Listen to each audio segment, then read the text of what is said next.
Okay, so this is a quick look at the Marino uh, nylon ratchet belts, and I chose the khaki color and the black color, and they came with two different color buckles.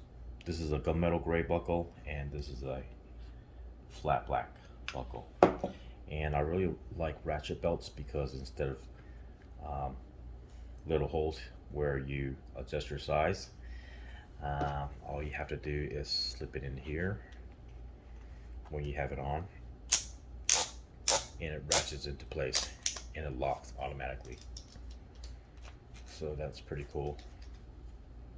And you have a release button right here, so you can quickly release the belt. All in all, this is a pretty good set given the price. The strap itself feels very thick and premium, and so does the buckle. You can also take off the buckle if you undo